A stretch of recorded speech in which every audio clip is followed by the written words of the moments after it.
Hello ဒီနေ့မှာတော့ဒီချက်ကသားမီးတို့အတွက် page 4က Unit 1 Lesson 3ကို share လုပ်ပေးသွားမှာဖြစ်ပါတယ် Lesson 3မှာဆိုလို့ရှိရင်ဒီခေါင်းစဉ်ကဘာလဲဆိုတော့ Hello I'm AA nice to meet you Hello I'm AA nice to meet you နောက်ထောင်ကြည့်မယ်နော် Hello I'm AA nice to meet you အဲ့ဒါကဘာလဲဆိုတော့တငယ်ချင်းတွေတယောက်နဲ့တယောက်တွေ့တဲ့ခါကိုနှုတ်ဆက်ကြတဲ့သဘောပေါ့နော် Hello တဲ့ I'm AA ဆိုပြီးတော့သူကသူ့ရဲ့နာမည်ကျွန်တော်က AA ပါကျမ AA ပါဆိုပြီးတော့နှုတ်ဆက်လိုက်တယ်တဲ့ပြီးတော့じゃ Nice to meet you ဆိုတာကတွေ့ရဝမ်းသာပါတယ်ဆိုပြီးတော့ပြောတာဖြစ်ပါတယ်တဲ့ဒီမှာဆိုပထမဆုံး listen and say နားထောင်ပြီးတော့ပြောမယ်တဲ့ဒီမှာဆိုရင်ကောင်မလေးနဲ့အကောင်လေးရှိတယ်နော်ဒီမှာဆိုရင်ပထမဆုံးဒီကောင်မလေးကနေပြီးတော့စပြီးတော့နှုတ်ဆက်လိုက်တယ်တဲ့ဘယ်လိုနှုတ်ဆက်လဲဆိုတော့じゃ hello ဆိုပြီးနှုတ်ဆက်လိုက်တယ်တဲ့ဘယ်လိုနှုတ်ဆက်လဲဆိုတော့ hello ဆိုပြီးနှုတ်ဆက်တယ်တဲ့လဲလေးလိုမျိုးဝေ့ရမ်းပြီးတော့ hello ဆိုပြီးနှုတ်ဆက်တယ်တဲ့ဒီကောင်လေးလည်းပြန်ပြီးတော့ hello ဆိုပြန်နှုတ်ဆက်ပါတယ်တဲ့နှုတ်ဆက်တာဘယ်လိုနှုတ်ဆက်လဲဆိုတော့ hello လို့နှုတ်ဆက်တယ်နော် repeat after me hello hello hello လို့နှုတ်ဆက်ပြီးဆိုလို့ရှိရင်ကောင်မလေးကသူ့ရဲ့နာမည်ကိုနှုတ်ဆက်တယ်တဲ့သူ့ရဲ့နာမည်ကဘာလို့လဲဆိုတော့ I'm AA နှုတ်ဆက်တယ်တဲ့ကောင်လေးကလည်း I'm Twin တဲ့ I'm AA I'm Twin ဆိုပြီးတော့ကိုယ့်နာမည်ကိုမိတ်ဆက်ပါတယ်ကောင်မလေးကသူ့နာမည်ကိုမိတ်ဆက်တော့ကြကောင်လေးကလည်းတဲ့သူ့ရဲ့နာမည်သူပြန်ပြီးတော့မိတ်ဆက်ပါတယ်တဲ့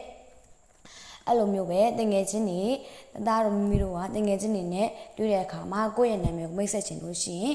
I'm ဆိုပြီးတော့ကိုယ့်ရဲ့နာမည်ထည့်မယ်ပြီးလို့ရှိရင်တငယ်ချင်းတွေကလည်းပြန်ပြောလိမ့်မယ် I'm ဆိုပြီးတော့သူတို့ရဲ့နာမည်ကိုပြန်ပြောလိမ့်မယ်နော်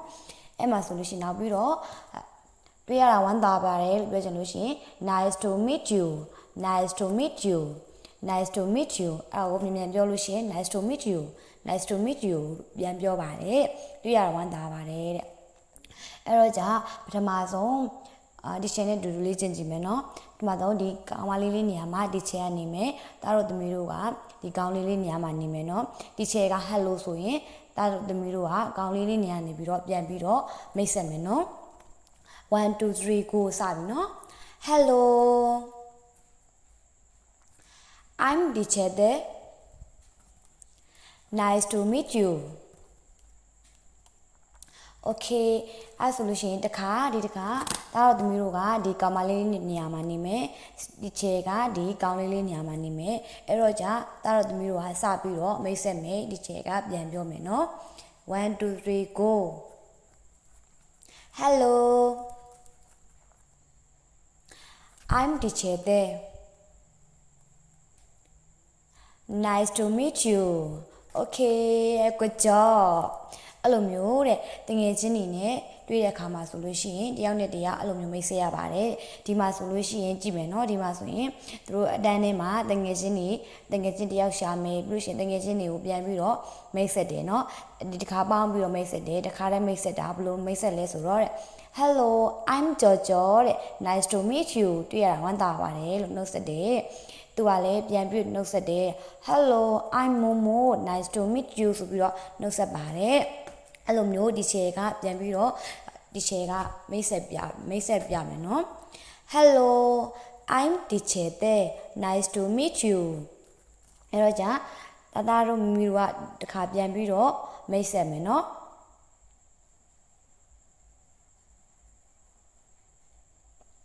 Okay good job